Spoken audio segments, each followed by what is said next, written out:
This podcast was made possible by our members on armchairhistory.tv. Use code ARMCHAIRCHATS for 60% off of your first month.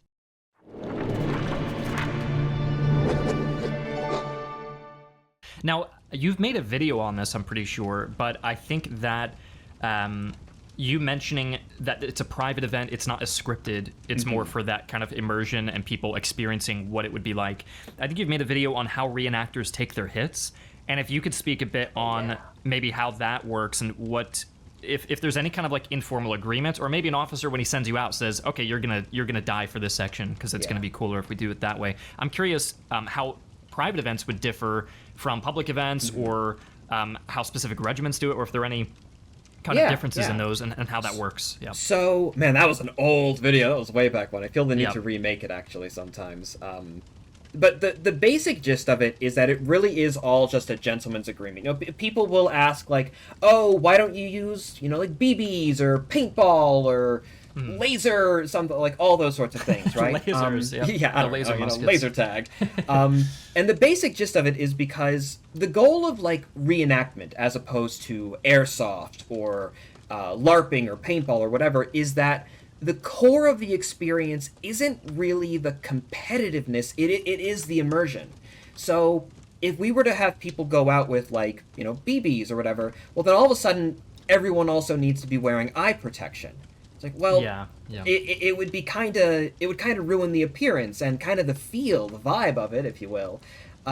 If everyone's running around with these like $3,000, like super authentic, hands-made, period appropriate clothing and everything, and then they're running around with like an airsoft gun and wearing Air Pros or whatever Ear Pros, that's the name of the headphones. But and wearing like goggles. With a GoPro, like it would kind of mess with the with like that immersion factor a little bit.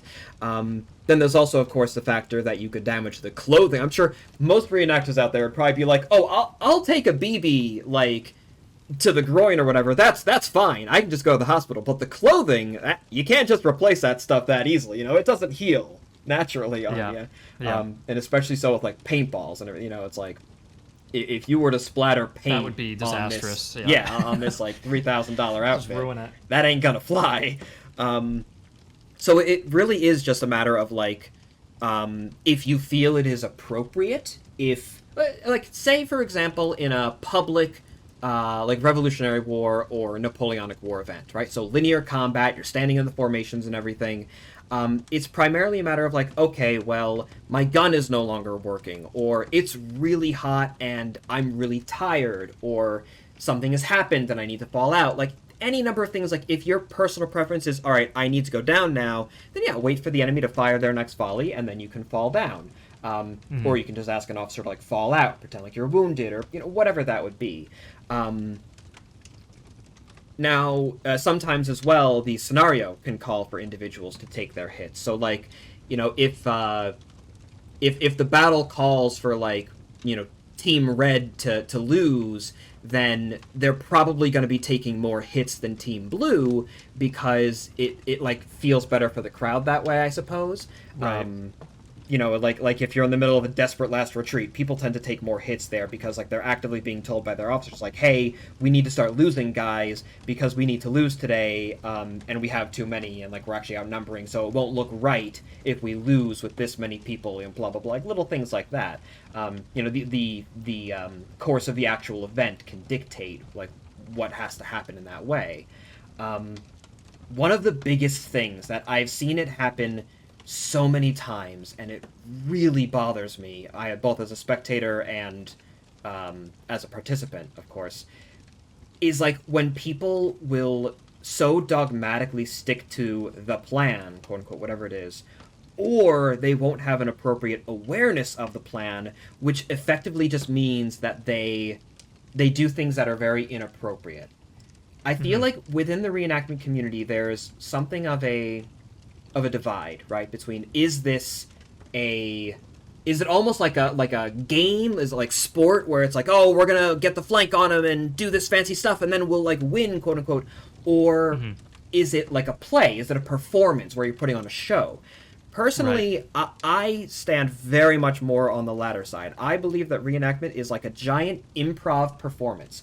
So, if it looks good for the crowd, like, okay, if one side is, like, doing a bayonet charge against you or whatever, and they're coming up, like, right against you, like, well, according, for example, to the rules of the Brigade of the American Revolution, like the North American Revolutionary War reenactments, you're not allowed to have physical contact, like, with bayonets or anything. There's no melee combat, which means if one side launches a bayonet charge, either the charge needs to fail or the other side needs to break. But the number of times that I've seen people, like, do bayonet charges and, like, neither side is backing down, and so they both just kind of, like, stand there, and then the other side will be like, okay, now they just turn around and walk away. It's like, what the heck was that?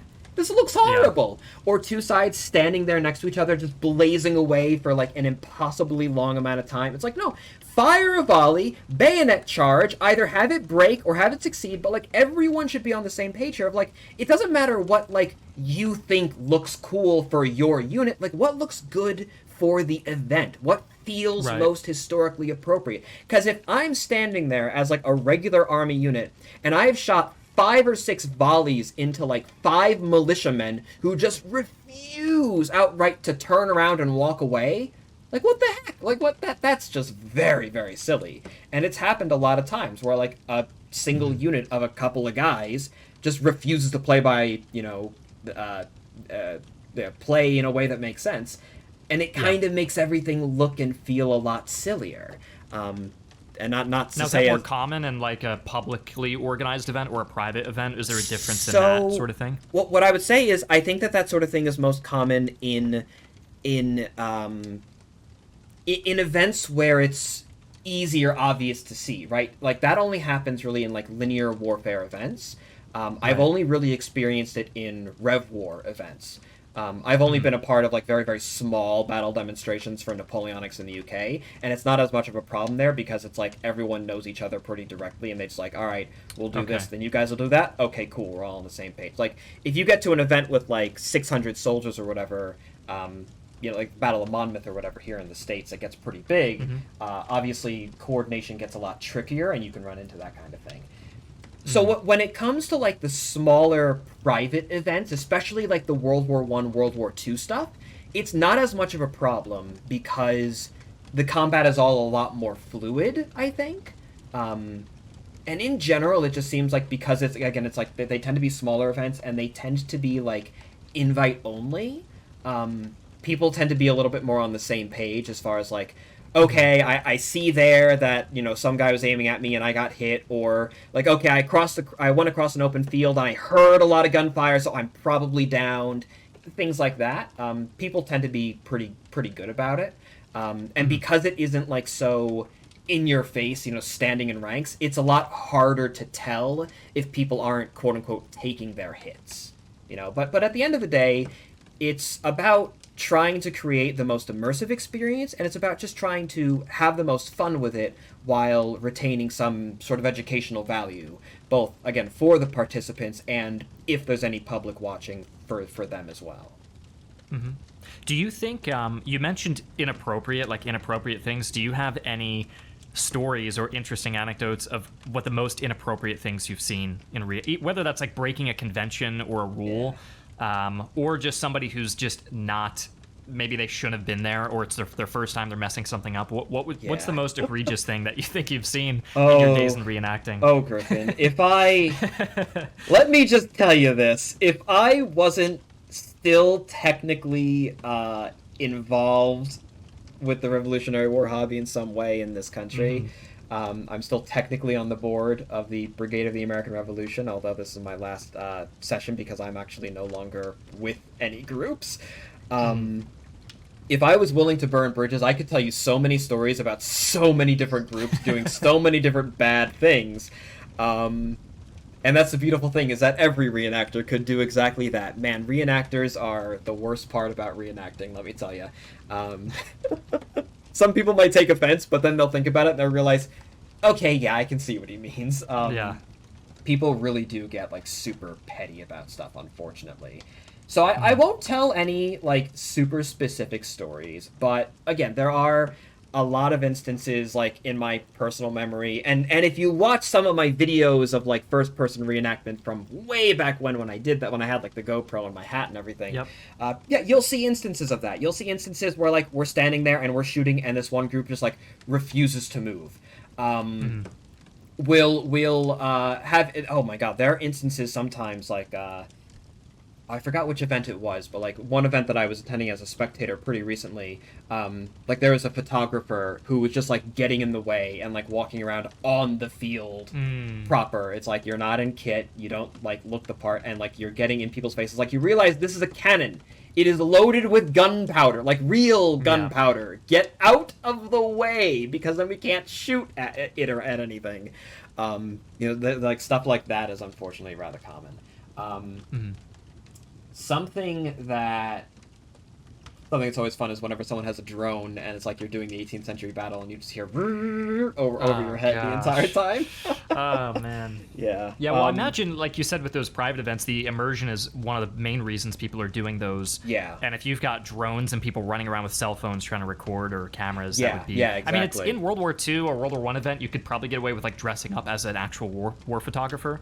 Yeah. But in the 1700s, it's so out of place. Exactly, and that's kind of like my dream impression for World War I is military observer, is one of those like reporters, like with one of like the London newspapers or whatever. I think that'd be really cool. Sometimes at the events, people will allow like specific event photographers to come in. Actually, more often than not, whenever I do a World War II event, that's what I'm doing. Is I'll still wear my Soviet kit, right? I have the helmet, I have the belting on, and all that stuff. But rather than a Mosin, I will run around with with a camera, and I'll do that, and that's how I get my footage of that stuff. But then it's like, unless you're looking directly at the camera, you're not really going to notice it. I'm running around with all the rest of the troops. If they say, get down, I'm going to get down. If, they blow a whistle and they're shouting, Tavarishi, something or other, like I'm shouting Ura, and I'm running with the rest of the guys. It's like, I think the important thing is that if you do stuff like that, it's like, appreciate that you're still a part of the event and behave appropriately. I'm not going to stand there while a Panzer III has its barrel pointed directly at me like, oh, look at the camera shots. Like, no, that's a tank. I'm going to get out of the way. It makes more sense that way, right? Thanks for listening. To hear the full version of this chat, become a Sarge or Officer tier member over on armchairhistory.tv. Use code ArmchairChats for 60% off of your first month.